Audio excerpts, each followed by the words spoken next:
Oi, pessoal, boa noite.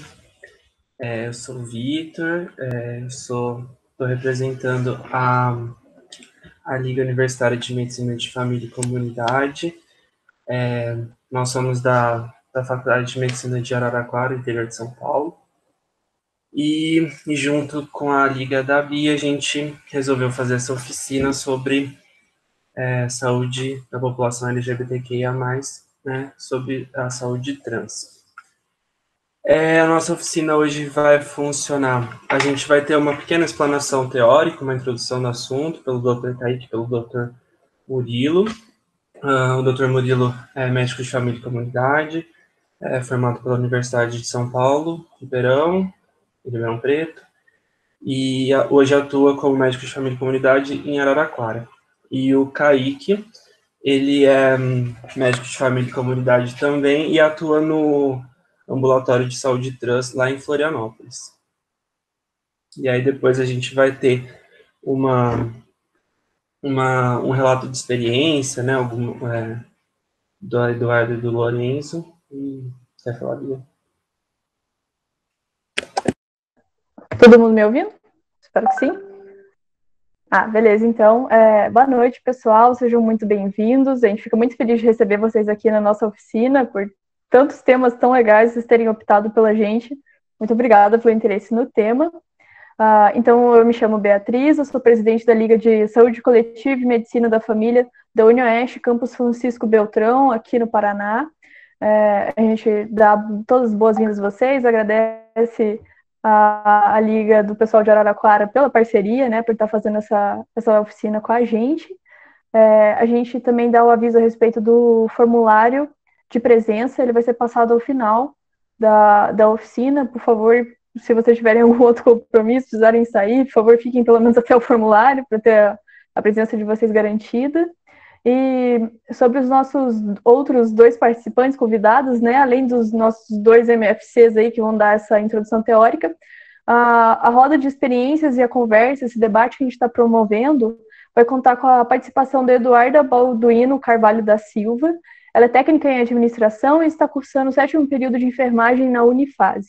Além disso, a gente está contando com a participação também e os relatos do Lorenzo Marzana Silva. Muito obrigada pela presença de todos vocês, os nossos convidados, os palestrantes, e a gente já passa a palavra para os convidados. Muito obrigada, viu?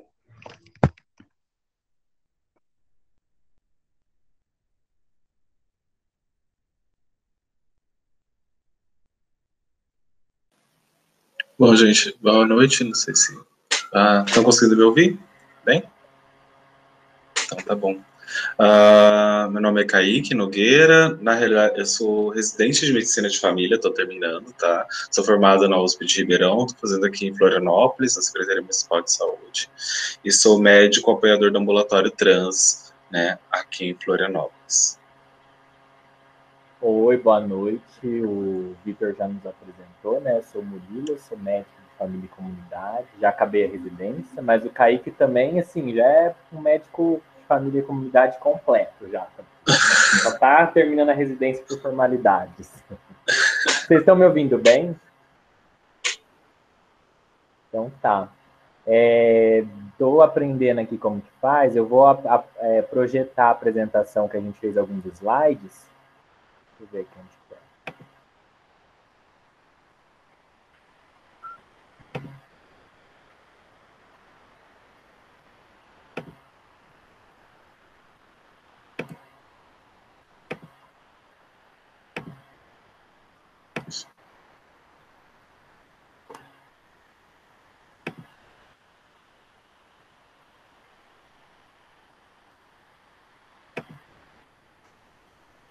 Foi aí, tá aparecendo direitinho?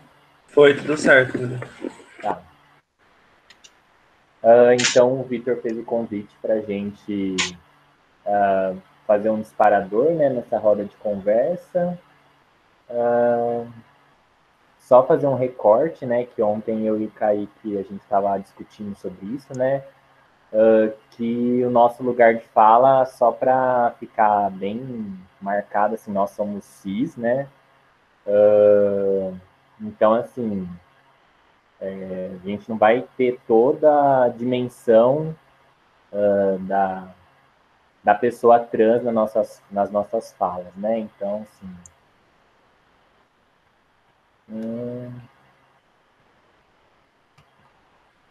Aqui da apresentação. Então, a gente começa essa discussão pontuando como a saúde trans é abordada na escola médica e na escola de graduação de saúde em geral, né? Ou seja, não é abordada, né? Assim, é um assunto que praticamente não existe, né? Quando muito é discutido sobre a lei do nome social, ou coisas muito básicas, assim, muito, assim, muito aquém do que deveria ser discutido na escola médica, né? Então, outra questão, assim, é que os corpos trans, são os corpos não vistos, né? Na graduação, que é o que a gente está colocando na discussão hoje, né? Mas não vistos em muitos outros nichos também, né? Então, algumas pesquisas realizadas com diversas populações do mundo, né, buscando dados estatísticos sobre essa população, delimitaram assim, que 0,5 a 1,3% das pessoas assim, no mundo, essa primeira referência, seriam pessoas trans. E no Brasil, tem um estudo preliminar que não foi publicado ainda, relacionado com o ProAD-SUS e o Hospital Albert Einstein, de 2018, que demonstrou a população trans no Brasil que seria 1,38%. Nessa referência também, eles dizem que nunca foi realizado um censo da população trans, né, no Brasil, e esses dados, assim, obviamente são subestimam muito, né, a população trans, né, tanto no mundo quanto no Brasil. Sim. Uma coisa que é interessante, assim, de ressaltar, apesar de serem dados preliminares, né, a gente aqui em Florianópolis, nós temos uma lista, né, dos pacientes que acompanham conosco no ambulatório, depois eu até vou falar um pouquinho sobre ele, mas a gente tem uma estatística já parecida em relação a isso, assim, sabe, com o nosso ambulatório já levando em consideração a população de Florianópolis. E essa é uma questão que depois a gente pode disparar, assim, pensar, né, quantas doenças, né, quantas condições de saúde, quantos procedimentos que nós vimos na faculdade e que são feitos 1 em cada 100 mil, 1 em cada 1 milhão, 1 em cada 10 milhões de pessoas, né? E aí a gente tem um corpo, a gente tem uma complexidade, uma existência que é pelo menos de 1% da população. E por que isso não é abordado na faculdade de medicina, né?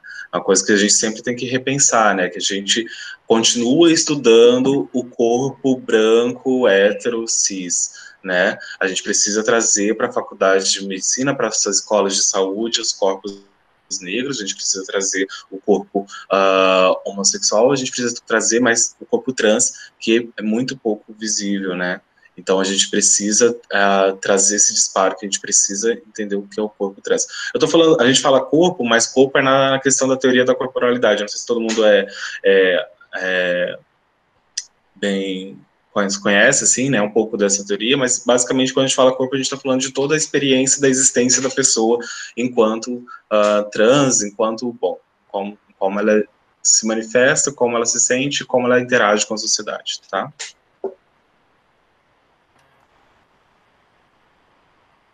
Bom, quando a gente fala, né, de saúde trans, aí,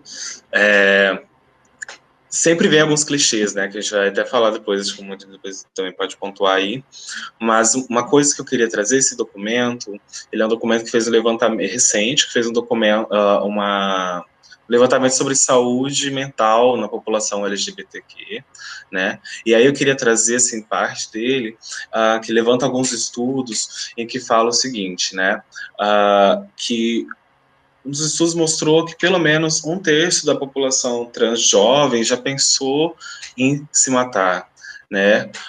1 em cada 5 já teve uma tentativa de suicídio. E tem estudos que mostram que dentro de população universitária, que ter medidas dentro do campus, né, que dificultam a experiência, a existência enquanto trans, né, ali dentro, que isso aumenta a taxa dessa pessoa tentar contra a própria vida, né. Então, quando a gente pensa em saúde trans, a primeira coisa que a gente vai ter que pensar é em saúde mental, tá? E isso é uma coisa que a gente queria deixar já no primeiro momento, que a gente, para depois disparar esse pensamento, essa discussão, mas que é um pouquinho diferente do que geralmente a gente vê falando, tanto na mídia, quanto em principais documentos e tudo mais, quando se fala sobre saúde trans, até mesmo na faculdade, quando se fala en passant. E outra questão, né, que é muito importante a gente pontuar, né, que a saúde trans não é só IST e hormonização, né? Quando a gente fala sobre saúde LGBT no geral, fica muito aquele estigma da IST, né? E quando a gente vai para a população trans, fica a questão da IST e da hormonização. Então, assim, será que saúde trans é só hormonização? Não é.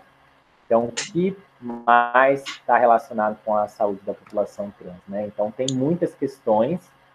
Uma das principais que perpassa essa questão é a saúde mental, que a gente pontuou, né, nesse momento anterior. E tem muita coisa que faz parte da experiência, né, do corpo trans, da corporalidade trans, né, como o Kaique estava dizendo. Então, sexualidade, saúde reprodutiva, saúde familiar, o acolhimento, né, a questão familiar, a questão do mercado de trabalho, cada ciclo da vida, quais são as dificuldades, porque isso é muito individual, né? Já para cada pessoa no seu ciclo familiar, mas tem as suas especificidades para essa população também. Sim. Uma coisa que a gente gosta, aqui no ambulatório em Florianópolis, a gente faz um ambulatório que é feito por médicos de família, né? E e ele é um ambulatório que ele existe pela necessidade de acesso da população trans à saúde, né? De tal forma que, bom, apesar de ter esse nome, ambulatório trans, né, o Ambutrans, que a gente chama carinhosamente, ele, na verdade, é uma atenção primária em que a gente tentou criar um espaço que fosse mais acolhedor para que a população trans chegue, né?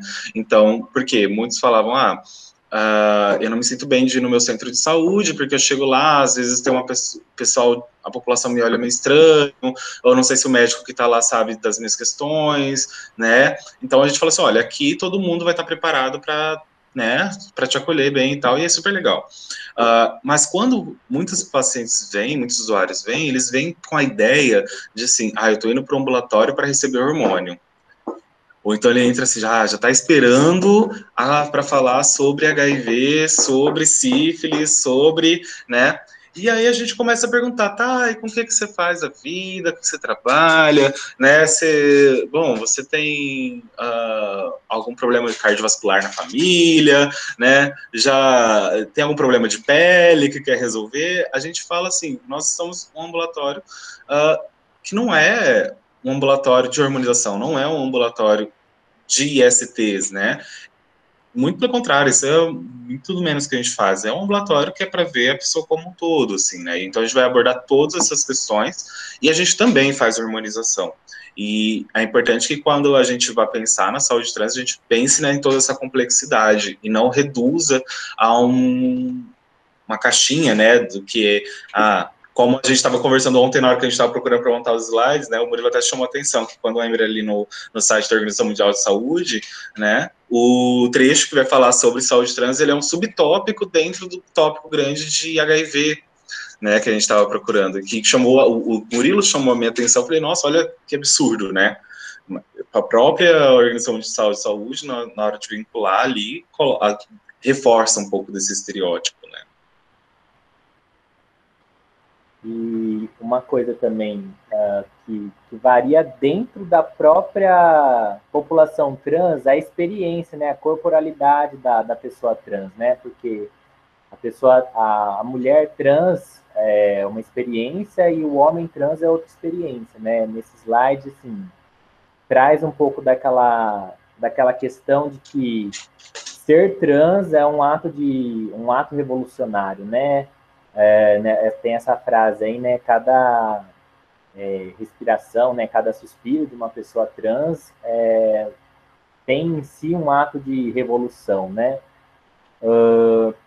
E aqui mostra também a questão assim da violência, né, que é dirigida muito mais para a mulher trans do que para o homem trans. Não que o homem trans não sofra violência, né, mas que é muito mais impactante estatisticamente, né, para a experiência da mulher trans, né?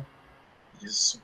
Essa é uma questão que a gente trouxe, né? Esse era para ser o meu TCC, e aí veio o coronavírus e acabou com tudo. Mas em que, claro, que a gente está aqui falando de homem e mulher trans, né? Numa lógica binária, a gente vai falar sobre isso, na verdade, né? Que não é bem assim, etc. E mesmo no ambulatório, mas quando a gente pega a população que se identifica como mulher trans, a população que se identifica como homem trans, e vai ver a história de vida dessas populações, cada pessoa é uma pessoa, mas existem alguns pontos em comuns, né? A violência perpassa todas, mas ela atinge de formas diferentes. Tem estudos que mostram, né, a curva de sobrevivência dos homens e das mulheres trans, e são curvas que são diferentes. São muito diferentes da população cis, né, mas são diferentes entre si. A gente está num país muito enraizado com o machismo, né, e muitas das minhas pacientes e tudo mais, mulheres trans, sofrem uma violência constante, física, estrutural, né, e, bom, e os homens trans relatam um nível de sofrimento que é um pouquinho diferente, muitas vezes, né? Eu falo que existe uma violência muito simbólica com alguns homens trans, meus pacientes, porque eles, talvez, muitos falam assim, para eu não... Eu vou usar uma frase que eu vou pegar de um paciente meu, para ficar mais exemplificado, né?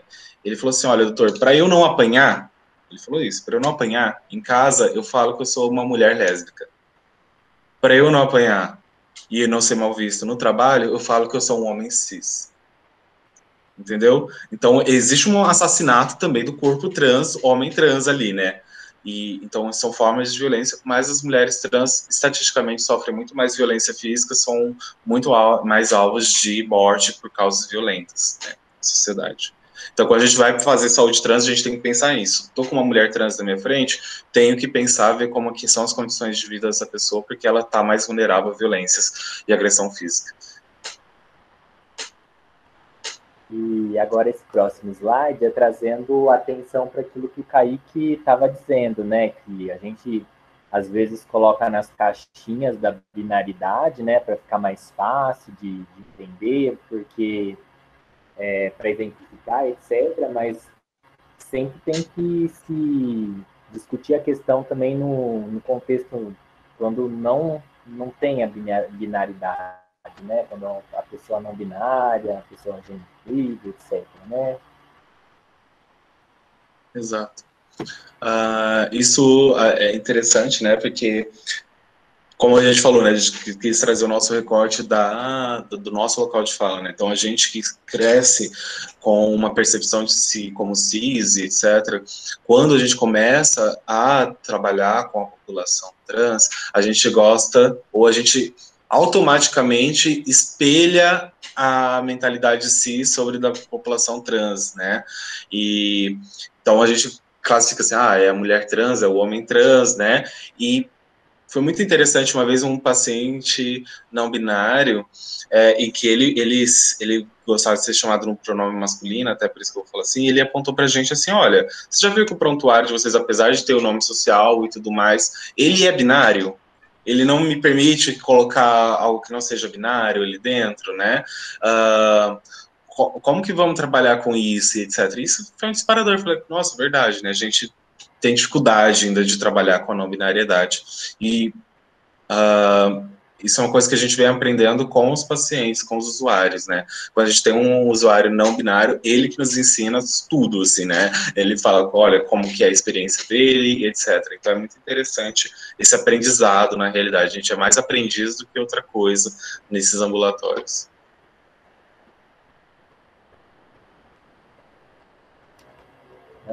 Aqui é um esquema de um site, né, que tem algumas diretrizes para o cuidado, né, da população trans.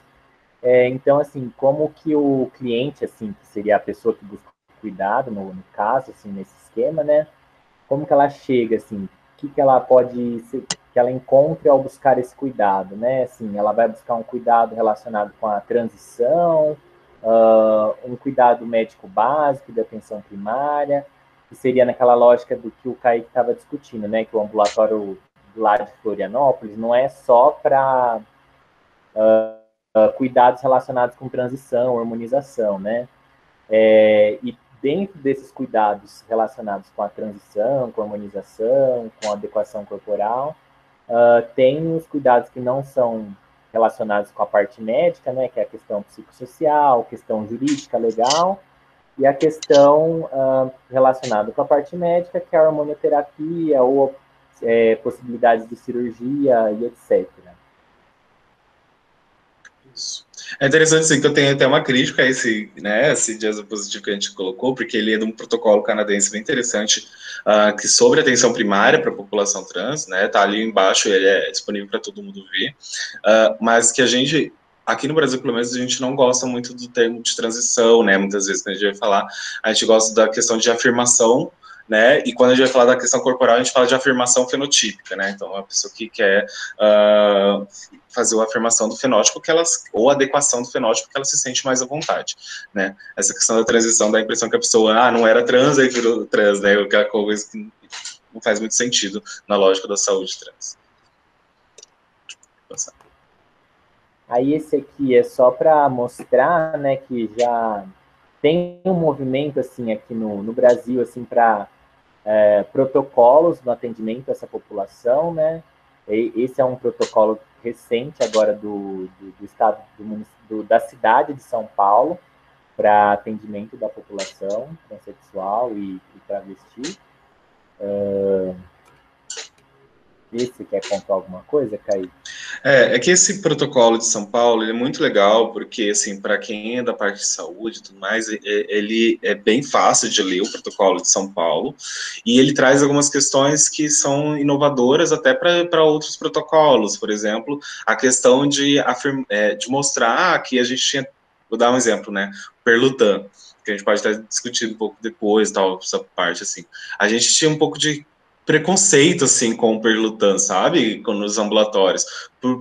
E aí o protocolo traz, não, mas não tem, é uma terapia hormonal efetiva e tal, e válida. E eu até me peguei, quando eu li o protocolo, falei, gente, mas eles estão botando Perlutan aqui, né, como uma possibilidade.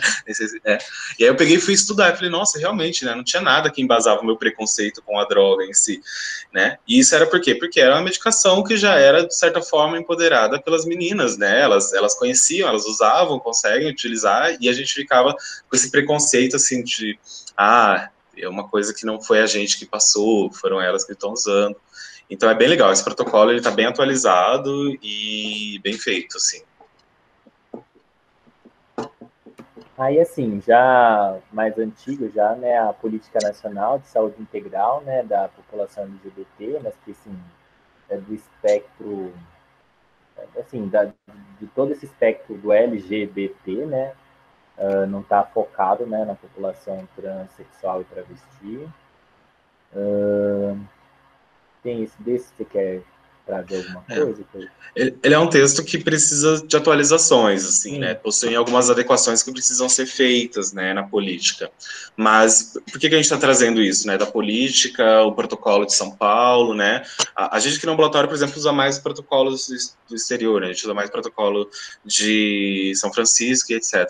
Mas a gente quis trazer porque no nosso país tem documentos, possuem políticas, né? Apesar de precisar de atualizações, sobre a saúde, né, da população transexual e travesti. É interessante que a Política Nacional de Travesti e Transsexuais é de 2013, né, gente? E essa daí tá aí. Então, a gente está num ambiente político agora muito diferente, né, em que a gente sonhava lá há um tempo em pensar, a gente precisa atualizar as questões da política, a gente precisa fazer com que os ambulatórios reconhecidos pelo Ministério da Saúde não sejam menos burocratizados, não sejam não tragam como patologia, transexualidade e tudo mais. Aí, de repente, a gente tá assim, nossa, a gente precisa lutar para ficar com a política nacional, pelo menos. Né? Não dá nem para brigar para melhorar, a gente tem que brigar agora para manter. Então, assim, só para lembrar que a gente tem documentos, a gente tem políticas, precisam ser atualizadas, mas que é um movimento de luta para se mantê-las, né? Então, esse também é um slide, assim, que era de uma época em que a gente estava evoluindo, né? Então, no SUS há espaço para todos e todas, né? E todes, para preconceito e discriminação, não, né? Então, é mais para deixar isso que o Kaique falou, assim, né? Essa reflexão, né? Estávamos evoluindo e estávamos querendo mais, cada vez mais evolução, e agora estamos no momento de retrocesso, né? E esse último slide é só para o Kaique trazer mais um pouco, assim, dessa experiência, né, do ambulatório trans, que ele é praticamente o chefe lá do ambulatório trans. Que mentira, gente. Ele tem essa eu tive a oportunidade de participar lá num estágio eletivo do final da minha residência e foi uma experiência muito enriquecedora para mim. O ambulatório é uma parte muito legal, vou falar brevemente sobre ele. A apresentação foi mais, assim, leve, superficial, entre aspas, assim, para poder abrir mais tempo para conversa, né, mesmo. Mas o ambulatório, talvez para o pessoal entender, porque é uma iniciativa bem diferente do que tem em outros locais até, né, do ambulatório, porque ele é um ambulatório, como eu falei, de medicina de família. Foi feito em 2015, porque os médicos de família estavam falando, gente, eu estou aqui na minha comunidade, cadê minha população trans? Né? Não estou vendo as meninas trans chegarem, não estou vendo os meninos trans chegarem, não estou vendo os não binários chegarem, quando, né? Por que isso está acontecendo? E aí, bom, o insight óbvio que foi. A gente vive uma população, uma comunidade, uma sociedade transfóbica, né, em que todos os lugares são geralmente hostis, né? Então, talvez seja por isso. Vamos criar uma forma de um acesso que seja acolhedor, né? Ou mais acolhedor possível, né? E aí foi, bom, vamos tentar, então, criar um espaço, um horário, né, espaços falando, aqui é para a população trans. Não quer dizer que a população trans só pode ser atendida ali, pelo contrário, né, nossa ideia, nosso sonho é que o ambulatório seja transitório e acabe, né, a gente quer, é um estágio de residência, onde passam residentes, eu passei, fiz meu estágio, continuei ad eterno, né, tô lá até hoje, e a ideia é que se formem médicos de família que vão para outras unidades de saúde, que vão para o resto do país e que atenda a população trans nos horários normais, assim, do atendimento, que não precisa de um horário separado, né? Mas, por enquanto, nas situações que nós estamos agora, é uma das melhores saídas que nós encontramos para garantir um acesso mais acolhedor, mais à vontade, etc. Mas, sim, nós temos pacientes, usuários trans que nem seguem no ambulatório mais, né? Seguem com os médicos de família na comunidade deles, assim. É uma atenção integral, o horário é especial por causa desse motivo. É um cenário de residência, como eu falei, a gente, pré-pandemia, também estava fazendo parcerias com outras instituições, então estava indo pessoal da Psicologia da Delas, nos ajudam, que é uma instituição aqui em Florianópolis de direitos humanos, muito vanguardista no direito da população LGBT, principalmente da população trans, né, nos apoiavam muito. E assim, só para vocês verem, né, em 2019, abril de 2019, nós tínhamos 288 usuários. Esse número de 422 já está até um pouquinho desatualizado, né, mas estamos aí mais de 400, cerca de 400 a 450 usuários no nosso ambulatório. Florianópolis tem 500 mil habitantes, né? Então, veja que é um ambulatório que funciona atualmente, devido à pandemia, em alguns centros de saúde ao longo da ilha, né? Algumas equipes, a gente dá um jeito ali de atender, não é nada tão robusto assim de estrutura, mas tem muito amor e carinho.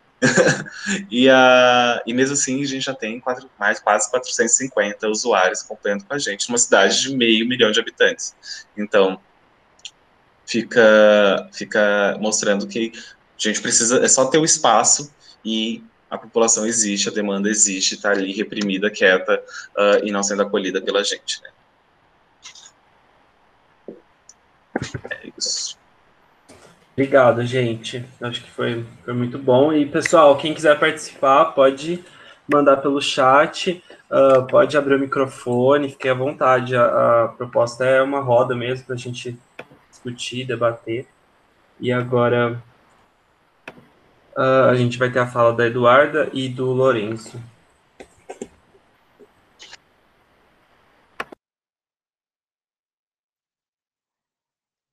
Eu começo, Eduardo? Pode começar, Eduardo. Você que sabe. Pode começar, por favor. Obrigada. Oi, gente.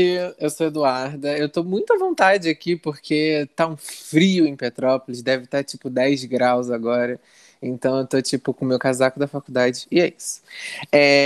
Então, uma questão que eu fiz umas anotações aqui sobre questões que eu quero abordar. E falar também que na faculdade de enfermagem a gente não fala sobre a população trans, não binária e afins em nenhuma aula, nem em aula de saúde da mulher. O único momento na minha faculdade que a gente abordou algo do tipo relacionado à questão da saúde da população trans, transgênero, não binária foi na saúde mental, porque, como os meninos trouxeram, são números alarmantes de pessoas trans que já tentaram suicídio ou que tentam suicídio e afins. E aí isso foi abordado em uma aula.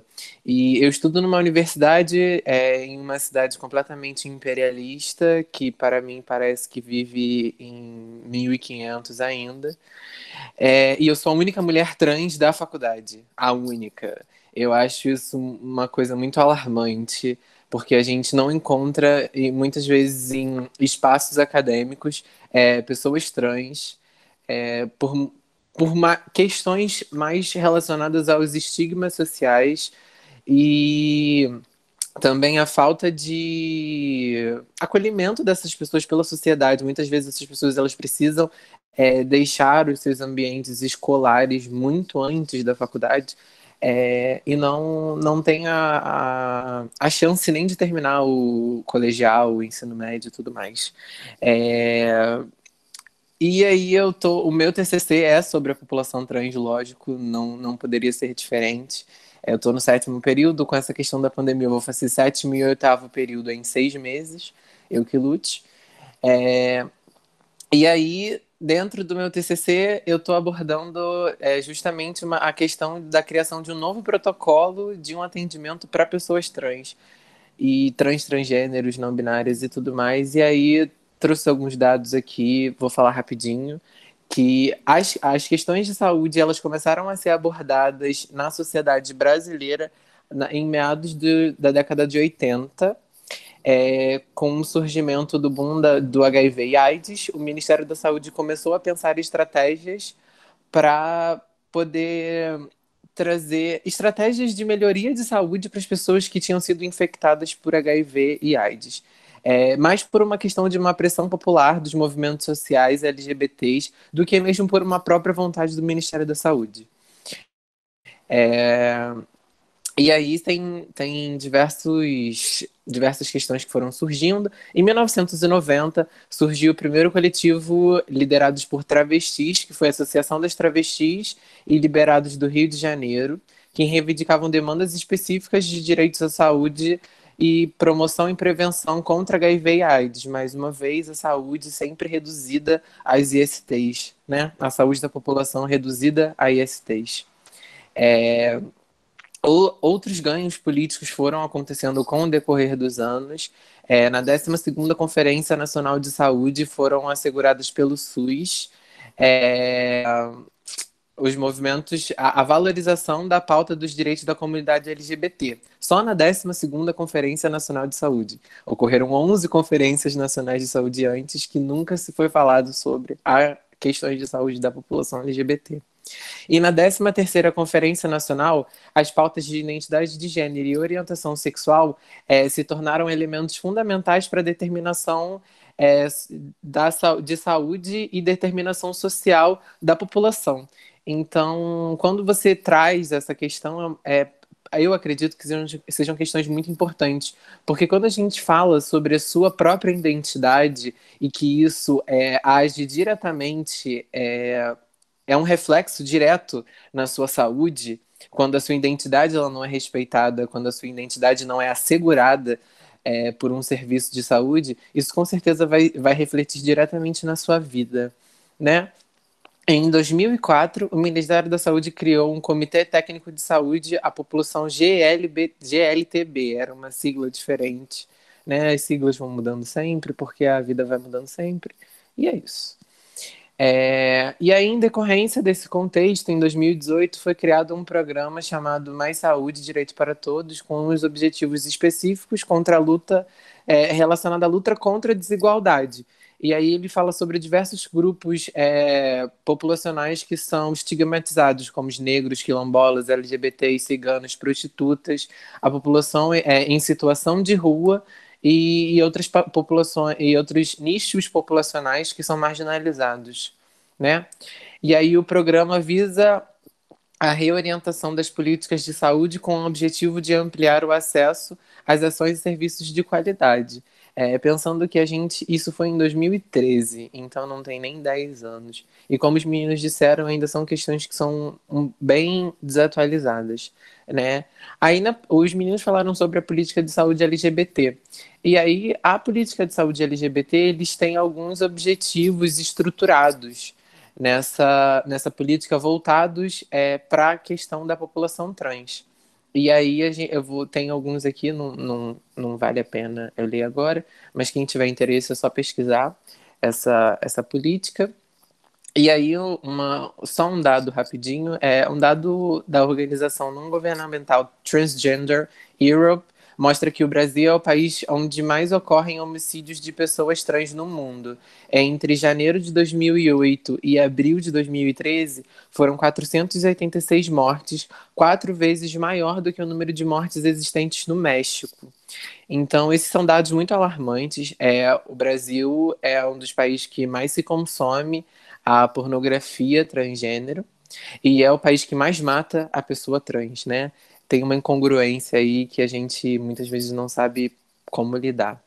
E aí, uma coisa que eu estava esperando os meninos falarem, mas vou trazer aqui rapidinho, que é somente nesse ano de 2020, a Organização Mundial da Saúde ratificou o artigo diagnóstico que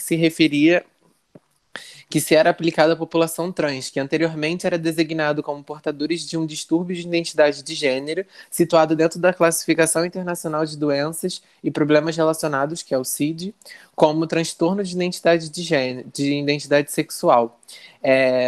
E aí, isso é uma grande luta que existe dentro da população trans, que é a luta da despatologização, né, que é tirar da população trans essa questão de que existe um diagnóstico de uma patologia integralmente relacionado à pessoa trans, né? A pessoa trans, antes dela ser uma pessoa trans, é uma pessoa.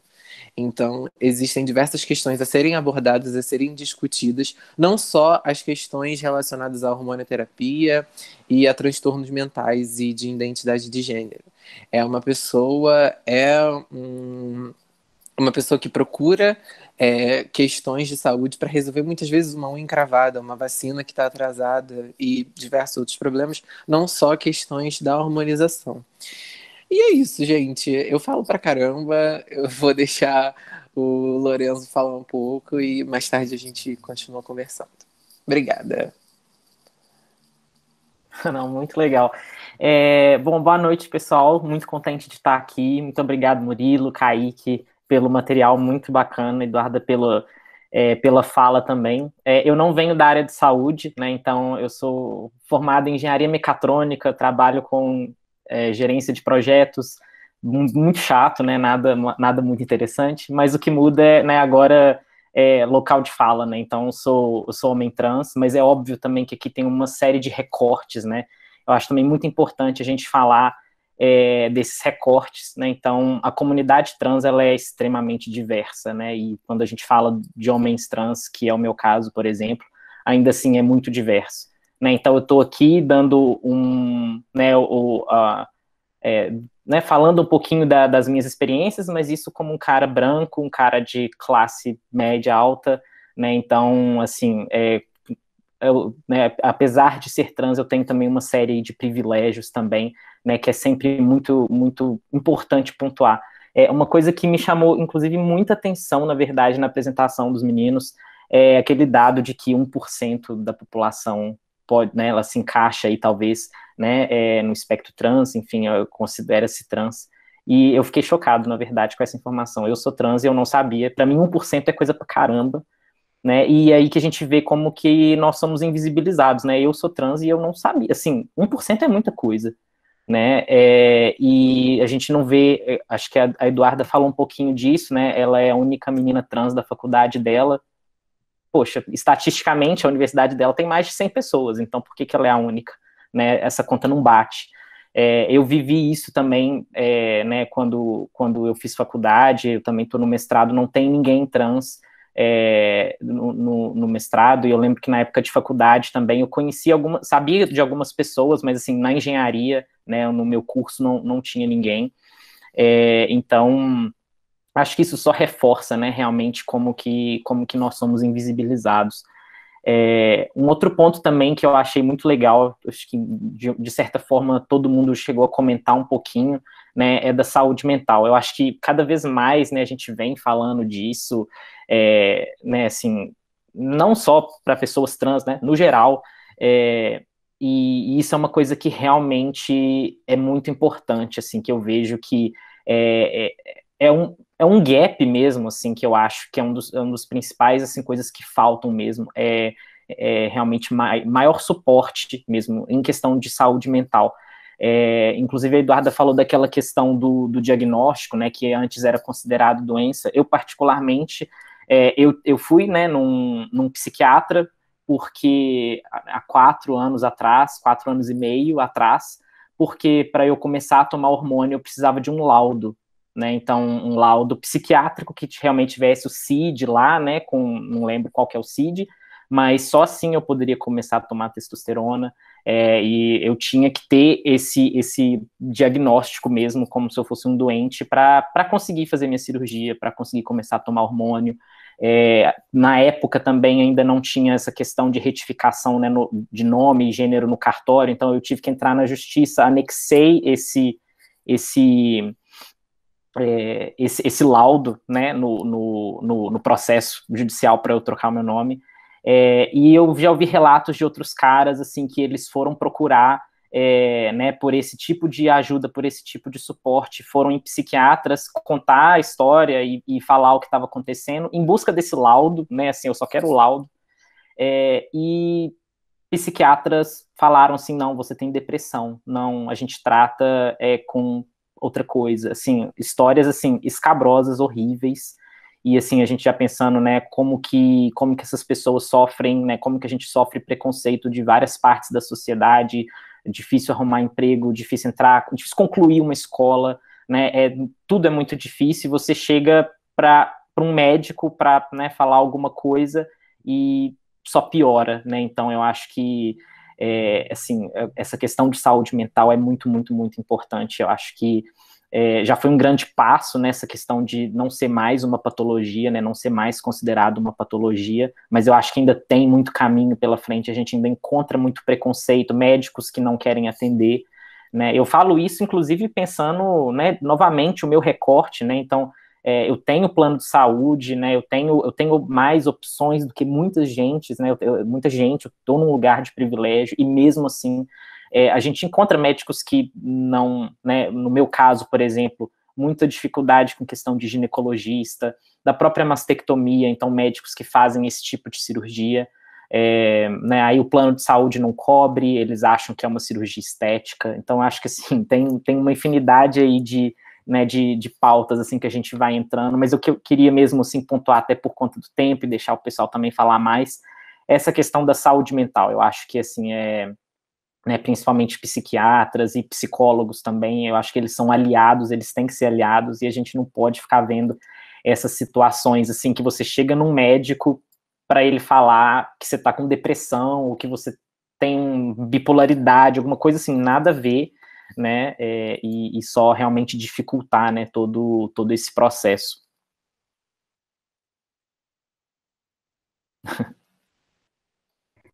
Gente, a participante aqui da oficina chamada Marina pediu para participar, dar uma contribuição. Marina, pode ficar à vontade. Boa noite, pessoal. Peço desculpa pela cara amassada e o pijama, mas eu não estava preparada para entrar, mas acabei me motivando a falar. Eu sou R1 de MFC aqui em Itajaí, em Santa Catarina, e fiz minha faculdade em Criciúma e o meu TCC foi sobre o acesso da população trans ao processo transexualizador. Na verdade, a gente tem que dar um nome bonito para o TCC, mas foi para fazer meio que um censo na cidade da população e de quem a gente conseguia achar. Infelizmente, mulheres trans, a maioria foi da prostituição, foi um efeito em cadeia, assim, de uma que conhece a outra, e assim a gente chegou, não lembro os números corretos, mas foram 20 e poucas mulheres trans e quase 10 homens trans. A gente fez um formulário de renda, de sexualidade, profissão, e a gente, na verdade, a nossa motivação do TCC foi vislumbrando um ambulatório trans, porque na nossa faculdade tem as clínicas integradas, tinha todo o suporte que o trans precisa, não só pelo processo, mas para uma saúde integral, e a gente tinha que procurar um jeito de conversar com os trans e ver se eles tinham interesse num ambulatório. E o que mais chamou a atenção foi que a gente perguntava se conhecia o processo todo, todos conheciam, e se tinham interesse em fazer o processo. A maioria, mais de 80%, falou que não tinha interesse. Aí a gente perguntava se já fez hormonização, fez algum tipo de cirurgia, algum procedimento estético, e também 80% tinha feito hormonização por conta. Então, querendo ou não, eles fazem o processo, eles fazem a adequação, mas não sabem que estão fazendo. E aí a gente perguntava qual era a porta de entrada deles para o SUS, e a maioria usava apenas SUS, e era na atenção básica, ou no ambulatório de HIV/AIDS, que, querendo ou não, também, como já foi falado pelos meninos, é onde essa população se encaixa, infelizmente. E quando a gente perguntava se eles tinham interesse em um ambulatório especializado em população trans, todos brilhava o olho, assim, da gente explicar que a gente já queria atender eles num horário diferenciado, por pessoas que estavam ali para atender eles como um ser completo, porque a maioria só ia no posto, na UPA, no que fosse, quando estava praticamente quase morrendo, com medo de chegar na sala de espera e ser chamado pelo nome de registro. Então, isso chocou muito, a gente pegou muita história complexa, e foi bem na época que foi autorizado a mudança do registro. Então, tinham muitas que tinham feito o processo e tinham feito processo para tentar mudar, agora estavam conseguindo sem precisar do processo, mas como não tinha um protocolo dos cartórios, tinha cartório que se recusava a fazer a retificação. Então, agora, como MFC, aqui eu trabalho em Itajaí, eu ainda não encontrei não chegaram até mim nenhum usuário trans, mas eu sei que a gente sabe que tem, mas que eles não chegam, né? E tanto que eu tô com a ideia de tentar um consultório na rua, com alguma coisa que chegue a essa população e que eles saibam que tem alguém que está interessado em atender. Porque o TCC foi eu e uma colega que também está fazendo MFC agora em Curitiba, de eles terem, não sei se medo seria bem a palavra, mas é uma vida de preconceito em todos os lugares, e eles verem médicos e equipe toda de saúde interessado e preocupado com eles, é algo sensacional e algo que eles nunca tiveram em ter. Então, vendo aqui 40 e poucas pessoas interessadas no assunto, me deixa muito feliz. E eu tô fazendo da mesma forma que o Lorenzo falou, que os meninos falaram, eu tô fazendo o meu recorte como mulher cis, heterossexual, branca, de classe média. Mas a gente, com os privilégios que a gente tem, se a gente não conseguir visualizar e ajudar essa população, não vai ter como, eles não vão conseguir. Porque a gente, com o nosso privilégio, precisa dar visibilidade para eles. Desculpa ter me estendido, mas é que eu precisava falar.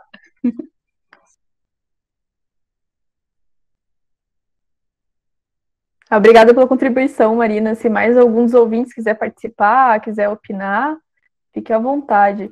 Já apareceu perguntas aqui no chat.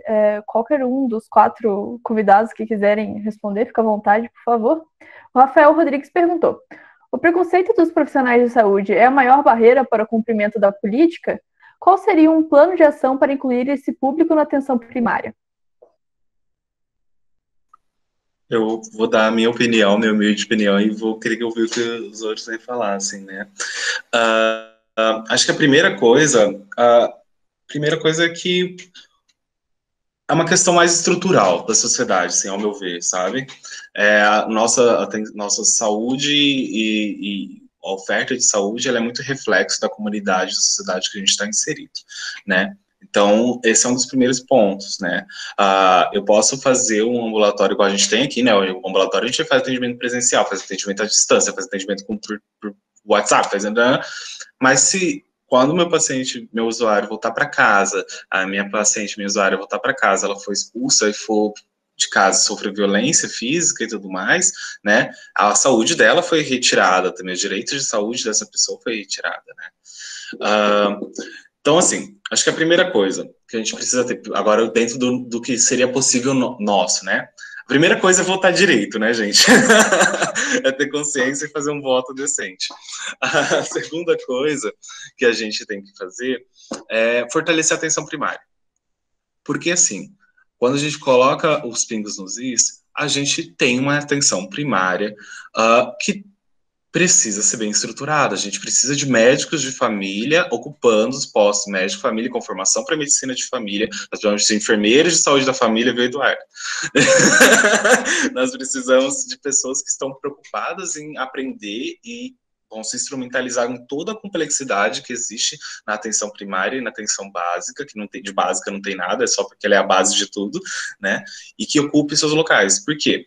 Quando a gente tem esse público de médicos de família, de enfermeiros de saúde da família, estão num serviço, esse público, por si só, né, pela sua formação, etc., é mais aberto, né, o que a gente vê, o que a gente observa, se debruça mais sobre estudar as questões das particularidades, porque é da nossa especialidade. É da nossa especialidade entender as particularidades, faz parte da nossa especialidade entender as particularidades de cada grupo, de cada pessoa, né, de cada família, e então, tendo essa formação, é mais fácil. Eu não consigo enxergar, por exemplo, igual o Lorenzo falou, isso sendo na formação, por exemplo, do psiquiatra. Eu tenho amigos psiquiatras ótimos, deve ter até amigos que são, mas, mas isso vai depender muito do bom senso da pessoa, né, da pessoa ser interessada, de ser aquele psiquiatra descolado, que quer estudar essa questão e etc.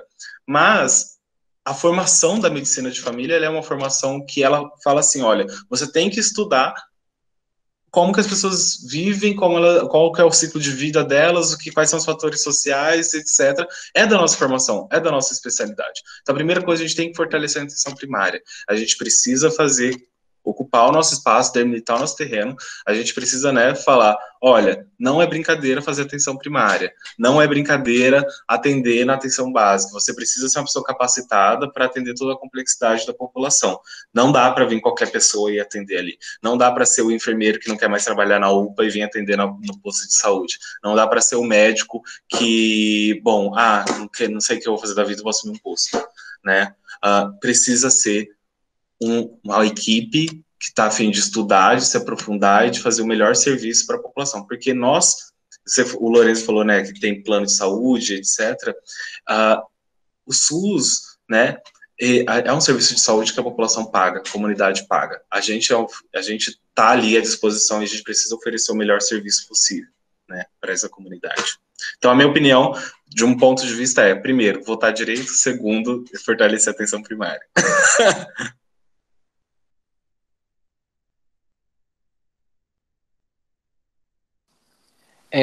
Eu compartilho da mesma ideia do Kaique. Eu acho que primeiro local que a gente tem que exercer o nosso direito é o voto. Se a gente não vota direito, a gente não tem os nossos direitos assegurados, né? É, e eu penso exatamente da mesma forma. Kaique, eu sou já da atenção básica, já estou terminando a faculdade, já quero ir para a residência multi saúde da família, é o que eu amo, é o que eu quero fazer. Já estou já muito mais que encaminhada para essa área. Mas eu penso da mesma forma. A saúde no Brasil é uma saúde muito sucateada. Essa é a palavra que eu sempre encontro para falar sobre questões de saúde relacionadas à saúde brasileira. É uma saúde muito sucateada porque a gente vê a cada dia mais pessoas que não se interessam com qualidade de vida de outras pessoas. Eles se interessam em encher o bolso deles e serem felizes na vida deles e que se danem às populações, independente do que elas sejam.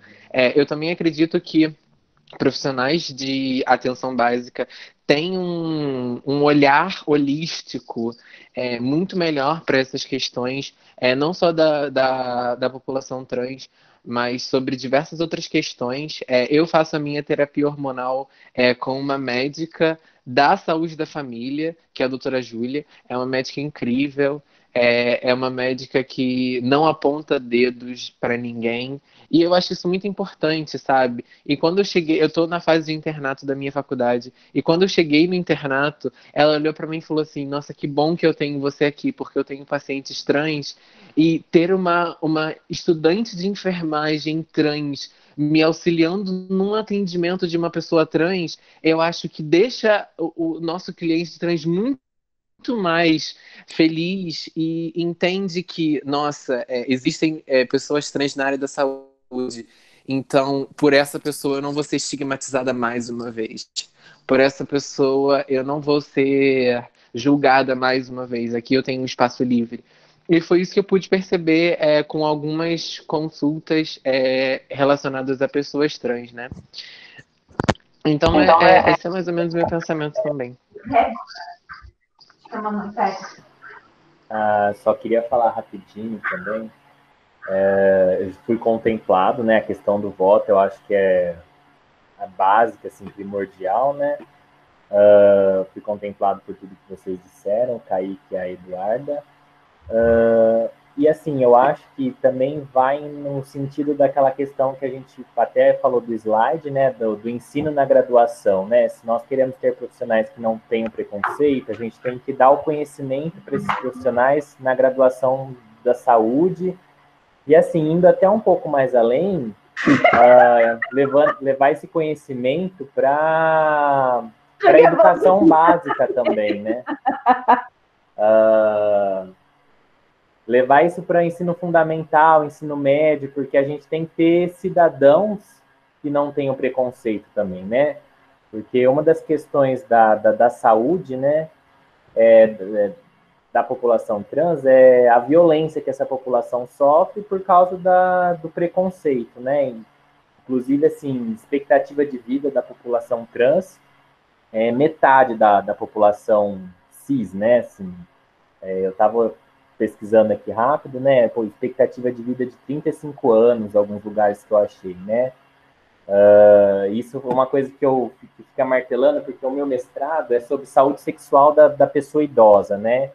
E nesse mestrado, assim, eu não encontrei nada assim de saúde sexual da pessoa idosa trans. Não que já encontra pouca coisa sobre saúde sexual da pessoa idosa, mas é porque assim a pessoa idosa trans, será onde que ela está? Assim? A expectativa de vida baixa, né? Então, essa população existe, né? Então, assim, só fazer essa reflexão, né, nesse sentido, assim, também, né?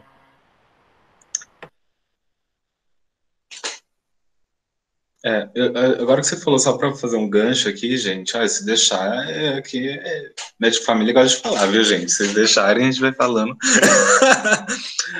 Só uma coisa que ele falou, né? Da questão da população idosa, que é muito interessante, porque quando a gente vai estudar, vai procurar estudos sobre população trans, super difícil, né? Você vai estudar, tem pouca coisa para a gente poder ver, né? E quando vai para a população idosa, trans, a gente fica assim, meu Deus, cadê? Você fica lá, pô, me mede, me dá alguma coisa, né? Mas acho que o interessante é que, assim, veja bem, o Lorenzo falou, poxa, 1% é muita coisa. Poxa, 1% é muita coisa. Cara, né? Mas e eu gosto muito que um colega trans, uma colega trans, que é não binário, não se lembra qual que é o pronome que ele prefere, mas bem, falou assim, numa conversa que a gente estava tendo, bom, se essa pessoa que ela nasceu ali com sexo e tal, como a sociedade deu as questões sociais que foram lhe dadas ali e tal, e a pessoa tá relativamente ok com aquilo ao longo da vida, né? Claro que se pode lutar para as melhorias, etc, né? E aí ele falou assim, mas o trans, ele é uma pessoa inconformada com com isso que está vivendo, né? E eu não consigo, com essas condições que são dadas, muitas vezes, bom, será que só agora que está tendo essa população? Não, sempre teve população trans, né? Provavelmente essa estimativa de 1% sempre teve passando a nossa história inteira e talvez seja até maior. Então, eu imagino que os idosos trans estão inconformados com a sua existência, com o papel ali vivendo, mas estão vivendo, às vezes, presos pelo que a sociedade manda fazer, que é viver como cis, assim, né? Então, imagino que a população trans idosa já está aí. Ela só precisa se empoderar não, mas precisa de espaço para poder aparecer, talvez, né? Eu fico pensando, como que a gente pode fazer isso, né? Como falar assim, olha, será que não é agora, né? Você tem 60 anos e, poxa, e aí? Será?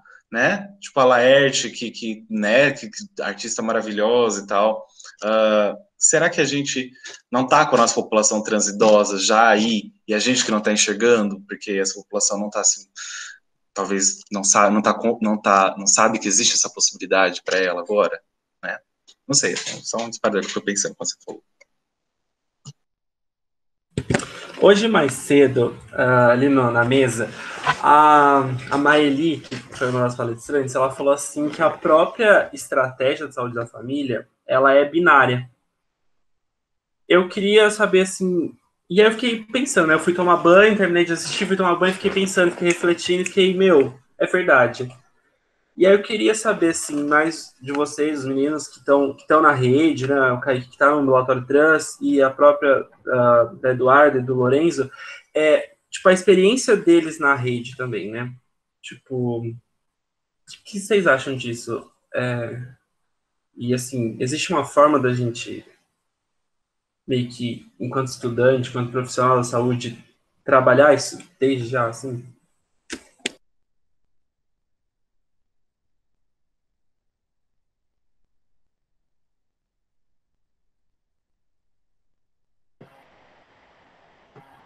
É assim, a questão que você levantou, né, que a estratégia da saúde da família é binária, né? Eu acho que assim, não é só a estratégia de saúde da família, né? A medicina, o mundo assim é binário, né? Então assim,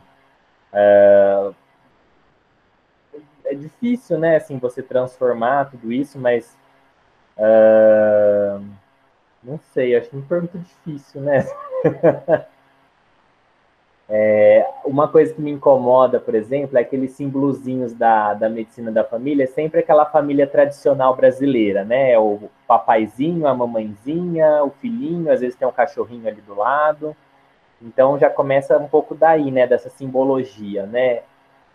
Então, algumas eu já vi assim que não tem muito identificação, não dá para saber, assim, pode ser uma família que abraça outros tipos de família, mas isso é um movimento que vai começando devagar e aí vai crescendo, né? Então, assim, para a gente mudar o mundo, a gente tem que mudar a nossa casa, a gente, né? E isso vai impactando lá para frente, né? Assim. Eu acho assim, eu vou falar como, né, novamente, eu não venho da área da saúde, então eu acho que eu não sou uma boa pessoa para responder isso, né? Porque, claro, que vocês têm um conhecimento muito melhor do que o meu nesse tipo de questão. Mas, assim, o que eu vejo, assim, beleza, tem, né, é muito binário, tem como se fossem as caixinhas, né? Eu acho que é justamente isso que tem que acabar, assim, eu acho que tem que, assim, eu vejo, eu não sei até que ponto que isso é possível, que isso faz sentido, até na perspectiva da medicina mesmo, mas, assim, realmente fazer né, o tratamento, a consulta, enfim, o que quer que seja, de uma forma individualizada, né, assim, não colocando em caixinhas, seja caixinhas de homem, mulher, ou caixinhas de pênis, vagina, ou qualquer outra categoria que possa ser, né, porque hoje, assim, cada vez mais a gente vê que isso tudo são, né, são espectros, né, então a gente não tem, hoje, entre homem e mulher, tem uma infinidade, né, de coisas ali no meio, até biologicamente falando, né? Então a gente também existem pessoas que são intersexo, então que também não estão, né, 100% ou categoricamente, né, em nenhum dos extremos, né? Então eu vejo assim que para mim, pelo menos que eu vislumbro, né, que eu fico pensando assim, nossa, no futuro, eu acredito que seja realmente assim o rompimento disso tudo, né? Não faz, não tem que ter essa distinção, né? Eu acho que se a coisa for um pouquinho mais individualizada, né, assim, realmente indo caso a caso e não assim, se é isso, então com certeza, né? Se você é assim, é isso, se não, é aquilo.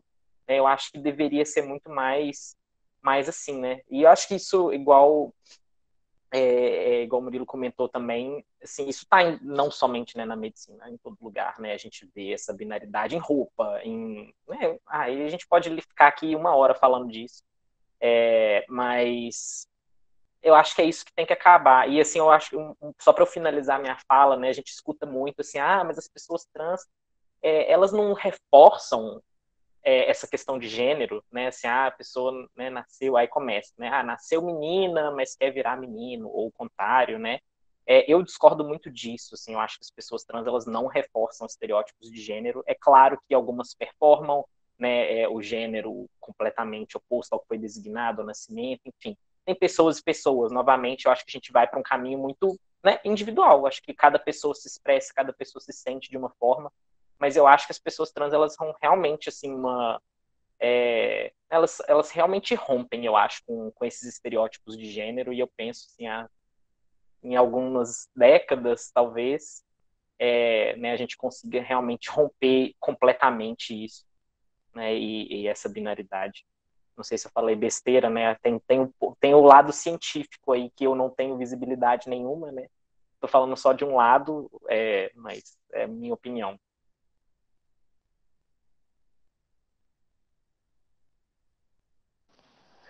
Então, eu acredito que, não, como o Murilo falou, não só a estratégia de saúde da família ela é binária. O mundo ele é binário.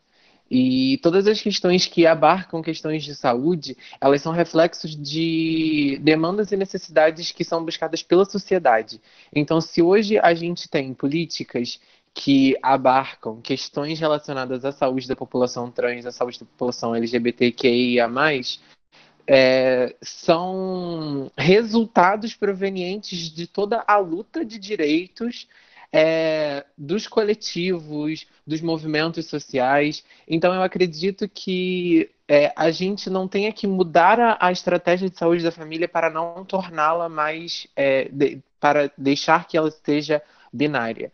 A gente tem que continuar reforçando os movimentos sociais para fazer com que a estratégia de saúde da família seja o ponto de partida para a modificação do sistema num geral. Porque, lembrando em conceitos gerais, a estratégia de saúde da família ela é a porta de entrada para um sistema de saúde, para saúde secundárias e terciárias e afins, né? Porque a estratégia da saúde na família ela está ali na base de tudo. Então, eu acredito muito no potencial transformador presente dentro da estratégia de saúde da família. Não só pela presença de profissionais que são mais mente aberta, se podemos dizer assim, são pessoas mais desconstruídas e abertas a novos conhecimentos, a lidar com particularidades e peculiaridades de cada profissional de saúde. Mas eu acredito que sejam essas as questões. E outra coisa que eu sempre reforço muito é que os movimentos sociais eles têm que estar sempre unidos. A gente tem que se unir cada vez mais. Muitas vezes eu sofro mais preconceitos de pessoas de dentro da bandeira LGBTQIA+, do que de pessoas de fora. Não estou dizendo que isso é uma totalidade, eu não estou dizendo que isso acontece sempre, mas isso acontece. Então, eu acredito que a gente tem que se unir mais aos nossos.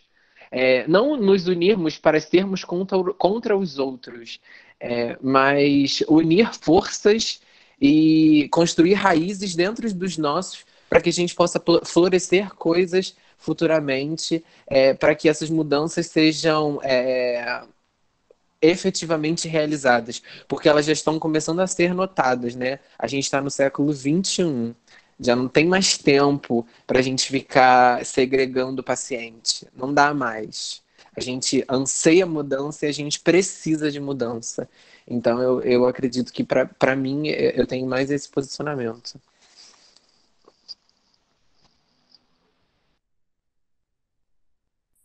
Aproveitando aqui o gancho da fala da Eduarda, chegou uma pergunta para a gente, pedindo para Eduarda, se você se sentir confortável, claro, se você pudesse relatar alguma experiência sua de preconceito que você viveu buscando atendimento na saúde. Bom, em relação ao atendimento em saúde, dentro do SUS, eu nunca sofri nenhum tipo de preconceito. Mas eu já sofri porque, assim como o Lorenzo, eu também tenho plano de saúde. E aqui em Petrópolis, a gente não tem nenhum tipo de referência de atendimento do SUS para as pessoas trans da cidade, para a população trans da cidade. E a gente encaminha para Caxias, que é o centro de referência, que a gente tem mais próximo aqui de Petrópolis. E é isso. As pessoas elas simplesmente são encaminhadas. Ninguém faz uma consulta, ninguém faz nada. Mas o que aconteceu comigo foi, eu tenho amigas na faculdade, eu tenho uma amiga que me indicou uma endocrinologista pelo plano de saúde. E eu comecei a fazer consultas com ela, fiz todas as bateria de exames, fiz tudo normal. E chegou um belo dia que eu estava numa consulta, ela chegou para mim e falou assim: olha, Eduarda, não vai rolar mais, não vou poder te atender. Eu falei: ué, por quê? Ela: não dá pra mim, não quero mais, não vou mais te atender. Aí eu falei assim: então tá, não posso te obrigar a me atender, né? Não posso te obrigar a nada. Você faz as suas escolhas da sua vida, beleza.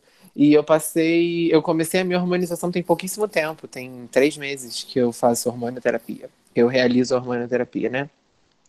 Então eu já sofri isso. Além de todas essas questões do não respeito ao nome social, porque é uma coisa real e é uma coisa que constrange você, porque imagina, você tá num serviço de saúde, você ser chamada para um atendimento por um nome que você... Eu, por exemplo, mal consigo ouvir o meu nome de registro. Eu tenho uma versão completa a ele. E questões que eu já passei também até esses dias, a minha preceptora do estágio, ela erra sempre o pronome. Ela sempre me chama de ele. Sempre. Aí teve um dia que ela chegou pra mim e falou assim: olha, se eu te chamar de ele de novo, você me dá um soco. Eu falei: eu não vou te dar soco nenhum, não. Cada vez que você errar meu nome, eu quero 1 hora complementar. Todas as vezes que você errar meu nome, eu quero 1 hora complementar, porque assim é o jeito de você me pedir desculpa, porque eu não tô entendendo. Eu não sei de onde você fundamenta que meu pronome é ele. Gata, tá escrito Eduarda no meu jaleco, tá escrito Eduarda no meu crachá. Não tem ele aqui, é ela. É ela. Eu escolhi, eu tenho, eu performo a mulher. Você tem que me respeitar enquanto mulher. Aí ela ficou meio assim. Mas é isso. Eu sou uma pessoa de muitas palavras, não tenho papas na língua, então se falou, vai ouvir, né? E aí é isso. Essas foram algumas das experiências que eu vivi dentro dos serviços de saúde. Perfeita a sua colocação, obrigada por compartilhar a sua experiência. Lorenzo, veio a mesma pergunta para você agora. Gostaria de compartilhar alguma situação? Bom, eu acho que essa igual comentei, né, questões do endocrinologista, né, que foram consultas completamente erradas, né? Não aconteceu comigo, foram com rapazes trans daqui de BH. Acho que eu não falei, né? Eu sou de Belo Horizonte. Então isso aconteceu com alguns caras que eu conhecia, que eu conversava e tudo mais. E eu já tive uma situação que foi, na verdade, assim, eu faço consulta, né, com o ginecologista há muito tempo, inclusive antes da transição, e a minha ginecologista é perfeita, adoro ela, gosto muito dela, e ela é super, assim, compreensiva. Eu tenho uma irmã que é lésbica e também atende com ela, então, assim, ela é maravilhosa, ela tem vários, assim, ela é, né, em questões, assim, de atendimento LGBT, ela é impecável, né? Só que ela fica numa clínica e aí tem, né? Claro que não é ela que faz marcação de horário e tudo mais, né? Então vira e mexe, assim, todo ano que eu tenho que marcar uma consulta, eu já tenho que respirar fundo porque eu ligo para lá, gostaria de marcar uma consulta com a doutora Andréia. Aí, pessoal, já minha voz é meio indefinida, né? Tem gente que acha, né? Qual é? Eu vou marcar para você qual que é seu nome, ainda acha, né, que eu sou uma mulher, e aí eu falo Lorenzo, e aí começa aquele rolê inteiro, né? Assim, mas ginecologista, a gente não faz atendimento, aí eu tenho que explicar pelo telefone. E teve uma vez que ela foi, que a atendente, assim, né, que a moça que fazia a marcação não foi nem um pouco bacana, ela foi muito indiscreta, fez várias perguntas desnecessárias completamente.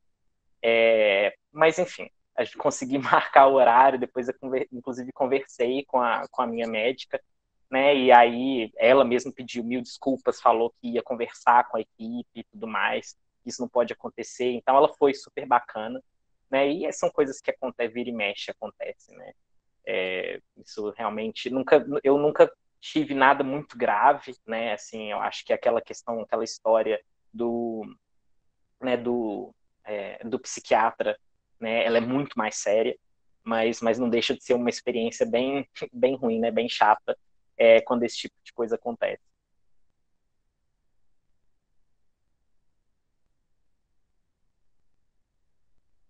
Obrigada pela sua experiência também, Lourenço, por compartilhar com a gente. Kaique, Murilo, vocês têm alguma coisa para compartilhar? Se presenciaram também algum ato transfóbico num atendimento, ou alguma situação similar? Olha, eu acho que eu vou trazer um ato transfóbico internalizado, né? Ah, que eu cometi, eu acho, né? Aquilo assim, né? Porque eu acho que é interessante a gente trazer que às vezes a gente esquece, né? Que a gente reproduz, né? Violências, né? Que a gente aprende e tudo mais. Então, em que eu tenho uma paciente, né? E ela, bom, ela é uma paciente que uma das queixas dela, uma das demandas dela que estavam ocultas ali, né? Era uma demanda por questões de ereção dolorosa, por causa da, da hormonização, né? Isso acontece, pode acontecer, né? Um dos efeitos colaterais que pode acontecer com a mulher trans é ela ter ereções dolorosas e disfunção erétil até depois, e, enfim. E aí, ela falando assim, né? E ela era uma mulher que ela era garota de programa, né? E para ela a disfunção erétil era muito impactante para a vida de trabalho dela, né? E ela começou a falar assim: olha, a harmonização começou a atrapalhar no meu trabalho, né? Começou a atrapalhar. E eu não estava entendendo o que era que estava acontecendo. E quando ela falou da questão da ereção, que caiu ficha, eu, por algum motivo, comecei a tratá-la no pronome masculino sem querer. Coisa que eu nunca faço, assim, mas acabou escapando, né? Parece que, tipo, vou falar de genitália, pênis, né? E aí na cabeça vem aquela questão: como que a binariedade está tão encalcada na nossa mente, etc. E eu acho que ela ficou desconfortável, pedi desculpa depois, porque, né, imagino que horror, errar o pronome, etc. Mas é uma coisa que a gente tem que se vigiar, né?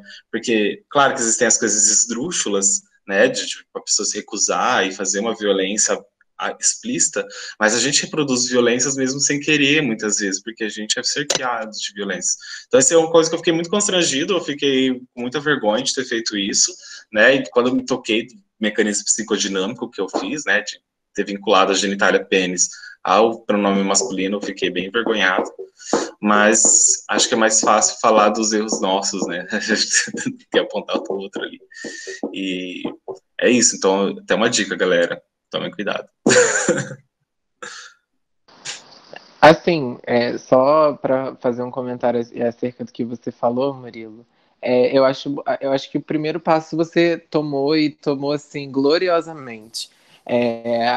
A gente entender que a gente errou, para mim, é o sinal de maior nobreza que existe. Reconhecer o erro e a- é, pedir desculpas mesmo, né? No simples ato de nos desculparmos, assim, é primordial. Mas acontece, a nossa sociedade ela é criada dentro do patriarcado. Nossa sociedade é criada dentro da lógica binária do patriarcado e do machismo.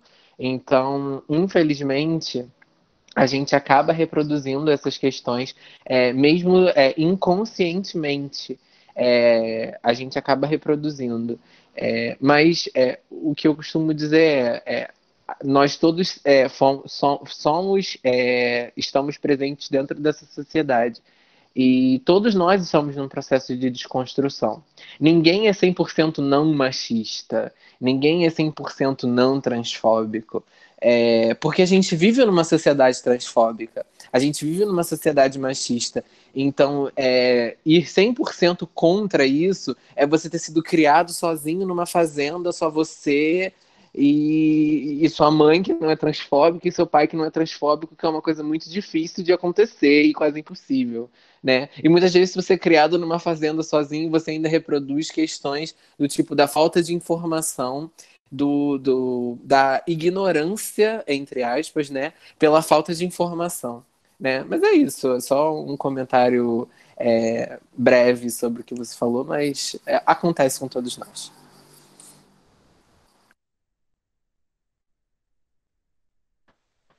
E só uma coisa assim relacionada com a questão que você trouxe agora, né, do componente social, né, dessa transfobia, etc, né?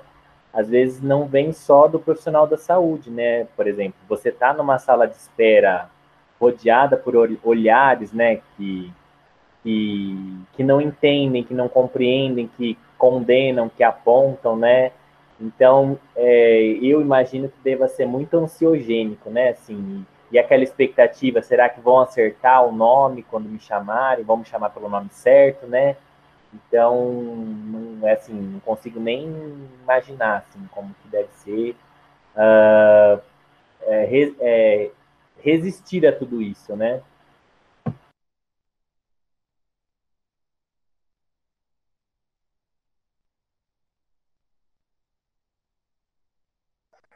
Mas alguém tem alguma experiência para contar? Tem algum relato? Quer compartilhar alguma opinião? Por favor, fiquem à vontade. Estamos já nos nossos últimos minutos de oficina.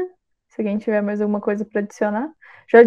Já comento também que o formulário de presença já está disponível no chat. Por favor, não esqueçam de preencher.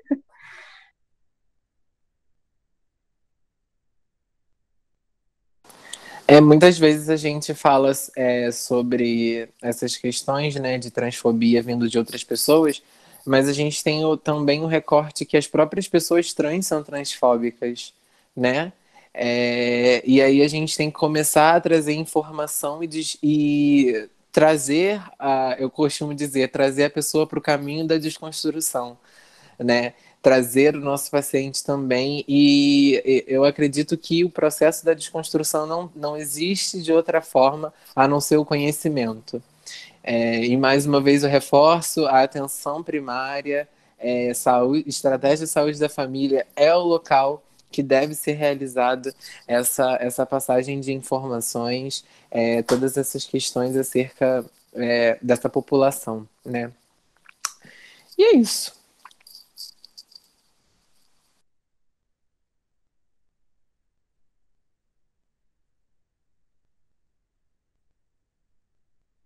Bom, acho que então já vamos finalizando. Se ninguém tiver mais nada a falar, claro, se tiver, por favor, fica no microfone. Então eu já vou agradecendo a presença de todos os nossos convidados que foram aqui incríveis em todas as suas falas, promoveram a discussão como ninguém. Muito obrigada. A gente fica muito feliz por essa participação, vocês querem conversar, compartilhar suas experiências. A gente fica feliz também com a alta adesão na oficina. Obrigada a todos os ouvintes que se interessaram pelo assunto. E é isso, gente. Muito obrigada.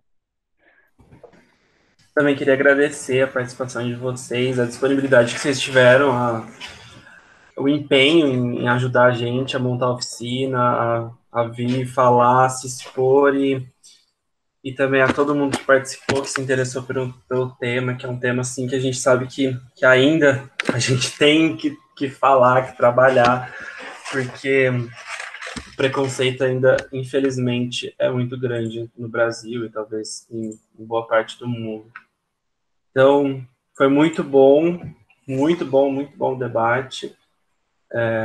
Acho que as experiências foram muito enriquecedoras, principalmente para a gente que está na faculdade, né, no processo de formação ainda como profissional da saúde. Então, muito obrigado, gente.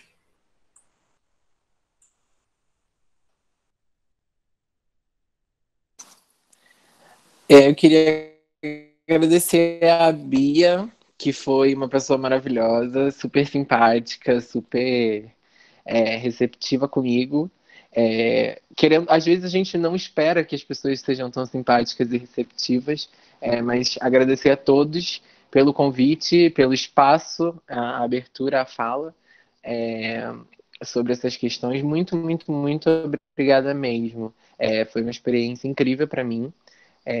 E acredito que também para as outras pessoas que participaram também foi uma experiência que traz novos horizontes, né, para nossa vida, traz novas questões que, pelo menos que acredito que quem saiu daqui que saia pelo menos com um pontinho de interrogação de como eu vou realizar um atendimento com uma pessoa trans. Agradecer às perguntas, aos comentários das pessoas. E é isso, gente. Muito, muito, muito obrigada por disponibilizarem esse espaço, pela grande adesão das pessoas a essa oficina. Eu fiquei bem lisonjeada mesmo de estar participando desse momento de ensino, né? De ensino e aprendizagem. Muito, muito obrigada. O pessoal já falou bonito, melhor do que eu vou falar, mas também queria agradecer a oportunidade de estar aqui. Eu acho muito legal quando a gente é chamado para esse tipo de coisa. Eu acho que assim, a Eduarda está até muito mais no meio, porque ela está no ambiente da saúde, ela tem a vivência trans, né? Então eu acho que a experiência dela conta super, né? Mas eu também fico muito feliz de participar desse tipo de roda, né? Então sempre compartilhar um pouquinho, né, da minha perspectiva, das minhas experiências. Aprendi pra caramba hoje também, tanto com a Eduarda quanto com a apresentação dos meninos, os relatos aqui.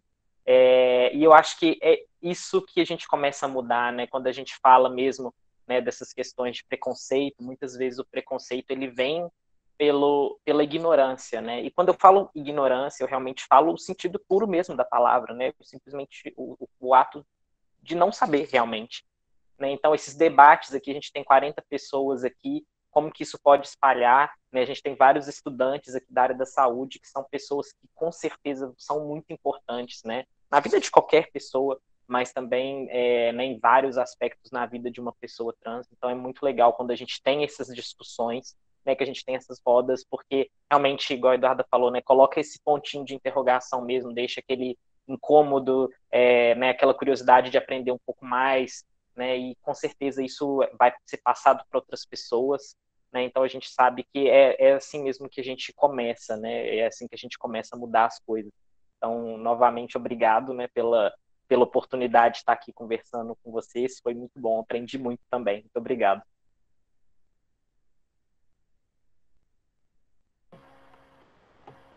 Então, assim, só para agradecer, né, o convite que o Vitor fez para a gente participar aqui com você desse espaço de troca, né, que foi incrível. E é isso. Boa noite. Obrigado. Bom, gente, muito obrigado. Então, espero ter contribuído humildemente, assim, com o que dá para com o que a gente conseguiu, assim, achei muito legal, muito importante, né? Eu quero, assim que acabar minha residência acaba há pouco tempo. Eduarda, quanto tempo falta para você se formar que a gente vai trabalhar junto em saúde da família? E, bom, muito prazer conhecer Me vocês, formo tá? quanto vai estar junto. Travou.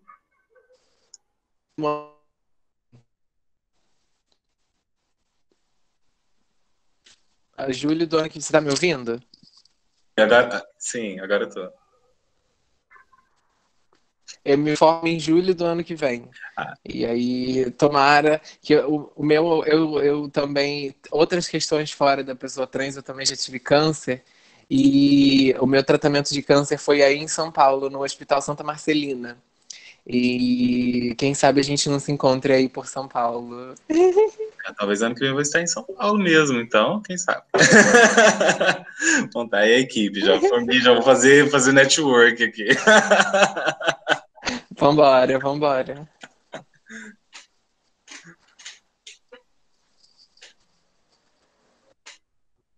Então é isso, gente. Muito obrigada. Boa noite a todos. Espero que tenham gostado e até uma próxima vez. Obrigado. Tchau, tchau.